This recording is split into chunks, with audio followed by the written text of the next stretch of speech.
इतनी बड़ी बड़ी हस्तियों से ये मामूली लड़कियां केस लड़ने आई हैं। क्या आप लोगों को घर बार छोड़ने के लिए उकसाते हैं? वहाँ घर बार छोड़ने की नहीं, बल्कि विकारों को छोड़ने की बात की जाती है। ओम शांति। आज द लाइट फिल्म हमने देखी, अति मन भावन, प्रेरक और सभी ब्राह्मण कुलभूषणों की इच्छाओं को पूर्ण करने वाली ये फिल्म है।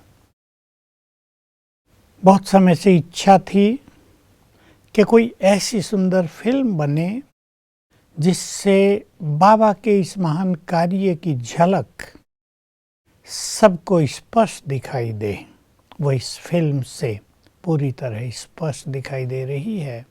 प्रारंभ से ही कैसे भगवान ने आकर ब्रह्मा के द्वारा ये स्थापना का कार्य प्रारंभ किया, और वो ब्रह्मा बाबा कितने मनोबल वाले व्यक्ति थे जिन्होंने अनेक विघ्न और बाधाओं को पार करते हुए निरंतर प्रगति के पथ पर अपने कदम बढ़ाए रखे। बहुत आनंद हुआ। बाबा का रोल भी बहुत सुंदर है।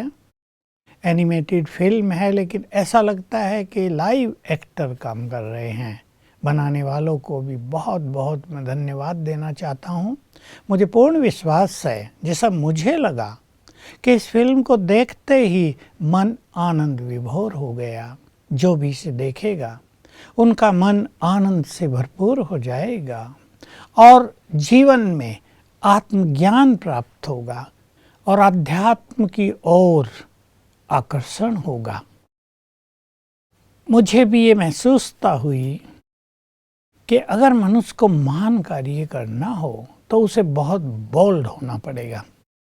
बाधाओं से घबराना नहीं होगा। अगर हम बाधाओं से घबराएंगे तो हम कुछ भी महान कार्य कदापि नहीं कर पाएंगे।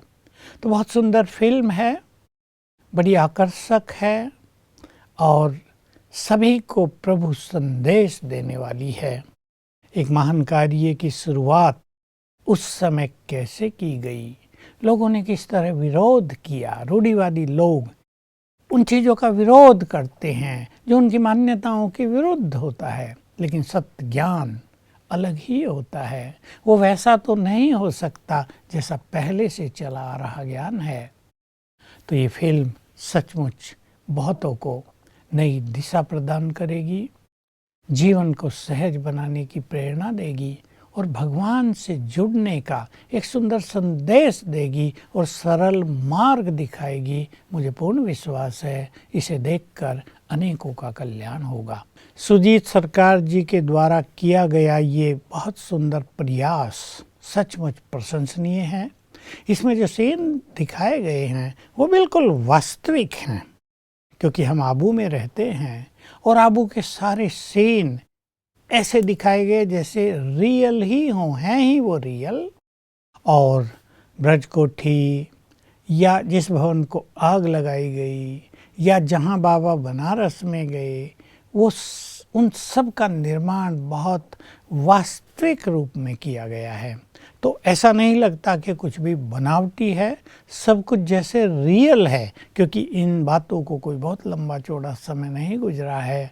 तो इसके जो सरकार जी हैं जिन्होंने इसका निर्माण किया है वो भी सचमुच धन्यवाद के पात्र हैं, और मैं तो बधाई देता हूँ कि ऐसे सुंदर कार्य आगे भी करते रहें, ताकि बाबा का जो ये महान कार्य है, ये जो ज्ञान जन जन तक पहुँचाना है, जिससे अनेक मनुष्यों का कल्याण होता है, ये फिल्मों के माध्यम से बहुत सहज हो सके। धन्यवाद। जिन्हें घर की देखभाल करनी चाहिए वो नारी बनने चली सन्यासी, तो घर की देखभाल कौन करेगा? पुरुष। जब कोई पुरुष अध्यात्म के मार्ग पर चलता है तो उस पर कोई मुकदमा क्यों नहीं चलाया जाता? जब हम माताएं बहनें ज्ञान सुनने के लिए जाती हैं तो फिर हम पे ये मुकदमा क्यों चलाया गया?